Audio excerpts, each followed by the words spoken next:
guys, it's Colin with Ghost Train Comics, and we are here today to dive into Transformers Volume 2, Transport to Oblivion.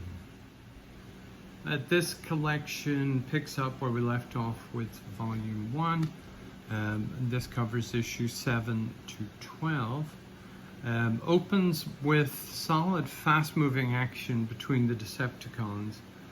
A particularly brutal battle between Starscream and Soundwave.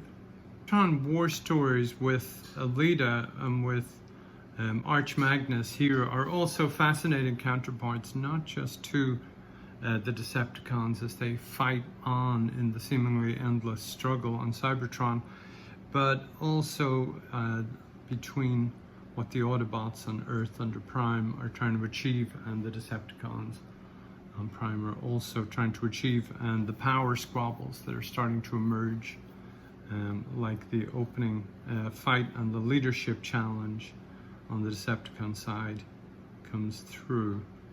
The humans' post-conflict coping, it continues to be a big part of the narrative here, and the development of Archie and Cliffjumper's emerging pacifism is also, again, an interesting counterpoint. We get to know the other Transformers better, and definitely the individual personalities start to come out a lot more. And part of DWJ's writing approach is to hit the ground running, move fast, explain things as we go or as they come up organically in the storyline, which is great, but definitely with so many years of stories behind them, and for somebody who's used to it, they would be looking for certain things that maybe the new readers are not sure about. I personally don't have any complaints. I think it's the best way to do it, to throw you in at the deep end story-wise, and to keep moving and to have little revelations along the way, and some of which I know are twists on the original.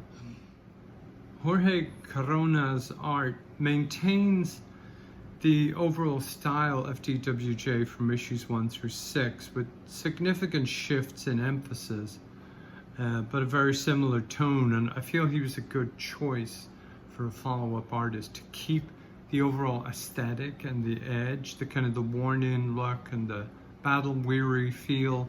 Nowhere do you see shiny, boring, plasticky looking Transformers. They're all like lived in, real, battered, bruised, cracked, very much giving off that kind of, we're in the middle of practical war situation.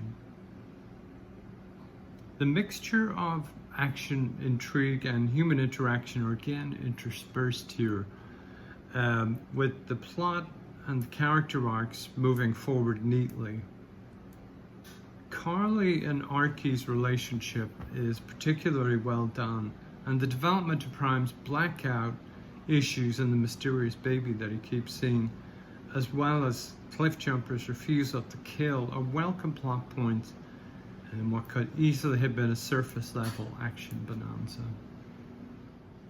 Even the Decepticons' differences are accentuated with Starscream and Soundwave, and later the attack on the naval vessel, where we see that not all of the Decepticons are pointlessly cruel and destructive, but just on the other side of the particular fight.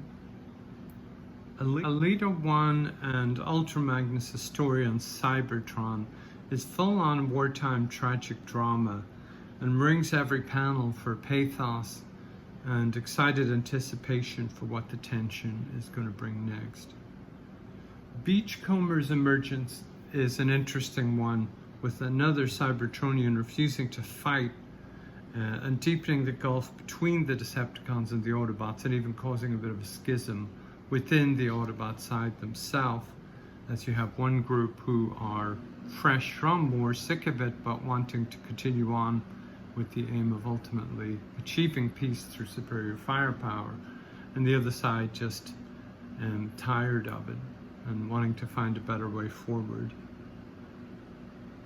The sadistic tendencies of Soundwave are really dug into here, and further show the difference between the sides. And while we pointed out above that not all of the Decepticons are as bad, you know, as this extreme example of Soundwave, there is definitely more of a willingness to do bad things on that side to achieve the goals of their leadership.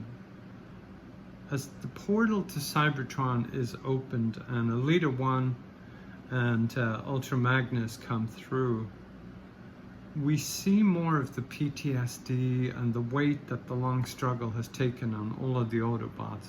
It leads to some great character moments where Elita-1 just doesn't fully understand how her old comrade in arms and one of the originators of the conflict, Optimus Prime, can seem to be so ineffective or inactive or not willing to take the hard steps and make the hard decisions that she sees as necessary to win this conflict. With the final scrambles in issue 12 between Cybertron and Earth, we see the unfortunate choices that Optimus has to make. And the visuals here are nothing short of fantastic. From the lettering heavy explosions of Russ Wooten, really bringing Jorge Corona's art alive.